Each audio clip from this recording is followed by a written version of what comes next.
दोस्तों आज हम बात करेंगे। महाराष्ट्र गवर्नमेंट ने निकाला है एक एग्रीगेटर कैब पॉलिसी 2025, जिसमें सभी रैपिडो, ओला, उबेर, मेरू और जितने भी बाइक टैक्सीज, ऑटोस और ऐप बेस्ड बुकिंग्स हैं, उन सबको रेगुलेट करने के लिए कुछ रूल्स बनाए गए हैं। तो आइए देखते हैं वो रूल्स क्या हैं। तो सबसे पहले ये रूल एप्लीकेबल किस पर है? ये उन सभी कंपनीज के ऊपर एप्लीकेबल है जो ऐप बेस्ड कैब्स और टैक्सीज प्रोवाइड करवा रही हैं, किसी भी सेगमेंट में हो, चाहे two wheeler, three wheeler, four wheeler, बस, या चाहे वो कमर्शियल ट्रांसपोर्ट ही क्यों ना हो, जैसे स्विगी, जोमेटो या जेप्टो या ऐसी और कोई भी कंपनी। जो सबसे पहला क्लॉज इस ऐप में डाला गया है, इस रूल में डाला गया है, जो सबसे मेजर क्लॉज भी है, वो ये है कि अगर कोई भी ड्राइवर कोई राइड को कैंसिल करता है तो पेनल्टी पड़ेगी उस ड्राइवर के ऊपर। और उस ड्राइवर के ऊपर पड़े ना पड़े, एटलीस्ट उस कम्यूटर को जिसकी राइड कैंसिल हुई उसको कुछ पेनल्टी का अमाउंट ज़रूर एज अ कंपनसेशन पे किया जाए। क्योंकि ये अभी तक किसी भी ऐप में ड्राइवर्स के कैंसिल करने के बाद कोई भी पेनल्टी नहीं लगती और लोग घंटों खड़े रहते हैं, वेट करते रहते हैं, ड्राइवर्स आते ही नहीं हैं, कैंसिल कर देते हैं कहीं भी।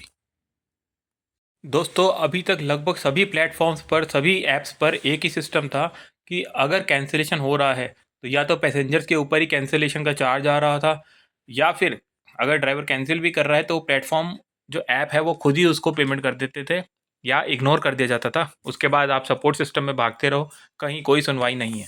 तो अल्टीमेटली सारा प्रेशर एक कम्यूटर के ऊपर ही आता था अभी तक, जिसको गवर्नमेंट ने स्ट्रिक्टली इस पॉलिसी के लाने के बाद बंद कर दिया। इस पॉलिसी का सेकंड क्लॉज, जो कि एक और इम्पॉर्टेंट क्लॉज है, वो ये कहता है कि अभी तक कभी भी बारिश हो, जाम लग जाए, कोई भी प्रॉब्लम हो, पीक आवर्स हो, तो चार्जेस बढ़ जाते थे। एक पैसेंजर को 1500 रुपये तक के चार्जेस पे करने पड़ते थे, बहुत ही छोटे से शॉर्ट डिस्टेंसेस के लिए। ये स्टेट ट्रांसपोर्ट कमिश्नर की बात है, इसलिए आप इसको इग्नोर नहीं करते सकते हैं। ये एक डेटा बेस्ड फैक्ट है। अब न्यू पॉलिसी में ये मैंडेट कर दिया है, मतलब ये ज़रूरी कर दिया है कि कोई भी प्राइस सर्ज प्राइस होगा, डे हो या नाइट हो, 1.5 गुना से ज़्यादा नहीं हो सकता। मतलब अगर आपके नॉर्मली 100 रुपये लगते थे तो 150 रुपये से ज़्यादा का एक सर्ज प्राइस नहीं हो सकता। तो ये कम्यूटर के लिए बहुत ही अच्छी न्यूज़ है, उसको बहुत ज़्यादा कॉस्टली नहीं लगेगा। दूसरी तरफ एक ड्राइवर के लिए थोड़ी सी ख़राब न्यूज़ है, क्योंकि उसको जो ज़्यादा इनकम का लालच था वो कहीं ना कहीं ख़त्म होता हुआ सा नज़र आ रहा है। अब गवर्नमेंट ने मैंडेटरी कर दिया है कि सभी ऐप्स अपने अल्गोरिदम्स को इस रूल के अकॉर्डिंग चेंज करेंगी। ऐसा ना हो कि कहीं 100 रुपये के चार्ज पे सीधा 1000 रुपये का बिल आ रहा है क्योंकि बारिश हो रही है। थर्ड क्लास जो इस ऐप के इस पॉलिसी में डाला गया है वो ये है कि डिस्काउंट्स किसी भी तरीके का दिया जाए, उसकी मैक्सिमम कैपिंग, उसकी मैक्सिमम लिमिट 25% से ज़्यादा नहीं हो सकती। इसमें जनरली क्या होता है, डिस्काउंट के नाम पर काफ़ी सारी ऐप्स मैनिपुलेशंस करती हैं, कस्टमर्स के साथ धोखाधड़ी कर देती हैं। कस्टमर्स को पता भी नहीं लगता है कि 100 रुपये की चीज़ के 500 दिखा के फिर उस पे 300 का डिस्काउंट दिखा देंगे। तो कस्टमर को लग रहा है 300 का डिस्काउंट है, बट ऑलरेडी वो डबल प्राइस कर रहा है। इसमें मैं आपको एक और ख़ास बात बताता हूँ, उबेर, रैपिडो किसी भी ऐप में हो, जब आप क्रेडिट कार्ड से पेमेंट करते हैं तो आपको क्रेडिट कार्ड का अगर 5% डिस्काउंट मिल रहा है, तो वो पेमेंट एक कैश पेमेंट से ऑलरेडी ही 10% ज़्यादा होती है। जैसे अगर आपका 100 रुपये का बिल आना है कैश पेमेंट पर, आपको कार्ड के पेमेंट पर 100 के जगह 5% डिस्काउंट मिल के 95 पे करना होगा, लेकिन वो आपका बिल ऑलरेडी 110 दिखाएंगे। तो कहीं ना कहीं सारे चार्जेस, प्लेटफॉर्म चार्ज, ये चार्ज वो चार्ज मिला के, डिस्काउंट मिला के भी कंपनीज क्रेडिट काम के नाम पे धोखा कर देती हैं। तो ये सब अब रुक सकता है इस 25% की कैपिंग के बाद। पॉलिसी का क्लॉज 4 वुमेन सेफ्टी की तरफ ध्यान आकर्षित करता है। वो ये कुछ एक इवेंट्स बताएगा या कुछ रूल्स बताएगा या कुछ सिस्टम्स बताएगा, कुछ गाइडलाइंस देगा, जिसमें वुमेन्स की, कम्यूटर्स की या राइडर्स की या ड्राइवर्स की कुछ सेफ्टी हो।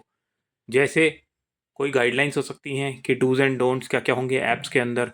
कोई स्पेशल बटन्स आ सकते हैं इमरजेंसी से रिलेटेड, जिसमें कुछ इमीडिएट कॉन्टैक्ट या आसपास के पुलिस स्टेशन को जानकारी जाए, या कोई राइड पूलिंग के ऑप्शंस है तो किस तरीके के लोग आने चाहिए जिनके रेटिंग्स कम हो, ख़राब हों, बैड बिहेवियर्स हों, तो उन लोगों को वुमेन कम्यूटर्स के साथ ना एडजस्ट किया जाए। या कभी कभी शायद फीमेल ड्राइवर्स ही फर्स्ट अलॉटेड हों फीमेल राइडर्स के लिए, कम्यूटर्स के लिए, या को पैसेंजर्स कैसे हों उनके साथ। इस तरह की और बहुत सारी ऑप्शंस दी जा सकती हैं वुमेन राइडर्स के लिए, वुमेन ड्राइवर्स के लिए, वुमेन कम्यूटर्स के लिए। अब पॉलिसी अभी बनी नहीं है, ये सिर्फ गाइडलाइन है। इसलिए ये स्पेसिफिकली नहीं पता कि वुमेन्स के लिए क्या गाइडलाइंस आएंगी पॉलिसी के अंदर। तो देखते हैं, वेट करते हैं, जैसे ही आएगा उस पर एक नई वीडियो आएगी ज़रूर। पॉलिसी का क्लॉज 5 ड्राइवर्स के फेवर में है थोड़ा सा। इसमें ऐसा नहीं कि कंज्यूमर्स के ही प्रोटेक्शन की बात करी गई है इस पॉलिसी में। इसमें ये भी बताया गया है कि ड्राइवर्स को मिनिमम 80% ऑफ द फेयर, मतलब टोटल फेयर का 80%, 80% जो है एक ड्राइवर को ही मिलना है, ऐसा भी रूल स्पेसिफिकली बना दिया गया है। इसमें मैं आपको बताऊं, जैसे अगर 100 रुपये की राइड हुई तो आपको 80 रुपये एक ड्राइवर को मिलेंगे ही मिलेंगे इस पॉलिसी के बाद। अभी तक क्या होता था, जैसे एग्जांपल लीजिए, 100 रुपये की राइड है, रैपिडो अपने 16% कमीशन लेता था, 5.5% के लगभग जीएसटी कट जाता था, और अदर चार्जेस, प्लेटफॉर्म चार्जेस, ये चार्ज वो चार्ज मिला के 1.5-2 रुपये और कट जाते थे, 3 रुपये और कट ही जाते थे। तो एक ड्राइवर को लगभग 75 रुपीज़ मिल पाते थे रैपिडो में। बट वो अब 80 रुपीज़ मिलेंगे। तो कहीं ना कहीं ये ड्राइवर को 5% का, 5 रुपये का जो बेनिफिट दिख रहा है, ये क्लॉज 5 में एक पॉलिसी का एक प्लस पॉइंट दिख रहा है मुझे। इसके अलावा इसमें एक और ख़ास चीज़ जो बनाई गई, जो कि मुझे बहुत ही अच्छी लगी, अगर किसी ड्राइवर की पुअर रेटिंग आती है, जैसे 2 स्टार, तो उसका क्या फ़र्क होना चाहिए। इसमें उसको मैंडेटरी ट्रेनिंग प्रोवाइड करवाएगी कंपनी, जो भी कंपनी हो, और सभी ड्राइवर्स जिनकी पुलिस वेरिफिकेशन होनी चाहिए हैं, बैकग्राउंड के फुल चेक्स होंगे, और अगर स्टार रेटिंग कम है तो उनकी एक्स्ट्रा कुछ जांच पड़ताल भी करी जा सकती है। ट्रेनिंग सेंटर्स भी बनाए जाएंगे इस पॉलिसी के तहत। तो देखिए, मैं हमेशा से कहता रहा हूँ पिछली कई वीडियोज़ में, अगर स्टार रेटिंग कम है या ज़्यादा, इससे कोई फ़र्क नहीं लाते ये लोग, ऐप वाले। सिर्फ रैपिडो में आप देखिएगा, जिसकी स्टार रेटिंग अच्छी होती है उसकी कमीशन का रेट 1-1% कम होता जाता है, 14% तक आ जाता है, और जिसकी स्टार रेटिंग कम होती है 2 या 3%, उससे 16% लेते हैं। तो कहीं ना कहीं रैपिडो ने इस बात का डिफ्रेंशिएशन कर रखा है कि स्टार रेटिंग डज मैटर्स, जो किसी और ऐप ने नहीं किया, और अब यही क्लॉज 5 में पॉलिसी में गवर्नमेंट भी लेके आ रही है। देखिए दोस्तों, क्लॉज 6 जो है इस पॉलिसी का, वो ऑलरेडी सभी ऐप्स में बिल्ट इन है already, mandatory in app safety tools. But फिर भी गवर्नमेंट ने एक पॉलिसी बनाई है तो उसमें सभी फीचर्स को डालना पड़ेगा, सभी पॉसिबिलिटीज़ को लेके चलना पड़ेगा। जैसे आपने कई बार ऐप्स में देखा होगा, emergency button, vehicle breakdown, accident, sudden accident, कई बार न्यूज़ आ जाती है कि अगर गाड़ी बहुत देर तक रुकी है तो अचानक से पॉपअप आ जाता है, आर यू ओके। इतना फिक्र करते हैं ये ऐप वाले।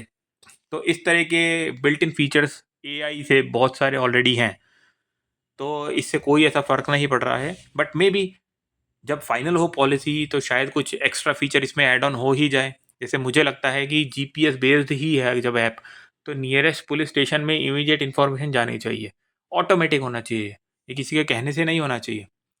बट देखते हैं जो भी होगा। तो दोस्तों, मैं आप सभी से जानना चाहूँगा कमेंट सेक्शन में कि आपके लिए सबसे अच्छा क्लॉज कौन सा है, सबसे इम्पोर्टेंट क्लॉज कौन सा है। इसके अलावा आप कमेंट में ये भी ज़रूर बताइए कि और एक्स्ट्रा क्या पॉलिसीज़ गवर्नमेंट को लानी चाहिए हैं, क्या फ़ीचर्स या क्या क्लॉजेस एक पॉलिसी के अंदर गवर्नमेंट को लेके आने चाहिए हैं, जिससे सभी राइडर्स और ड्राइवर्स की सेफ्टी और पैसों की बचत और इकनॉमी, सभी की ग्रोथ इंश्योर हो जाए। तो दोस्तों, इंतज़ार रहेगा, आपकी जितने भी कमेंट्स होंगे मैं सबका रिप्लाई भी दूंगा, और कोशिश करेंगे कि वो सभी गवर्नमेंट के पास भेजे जाएं। धन्यवाद।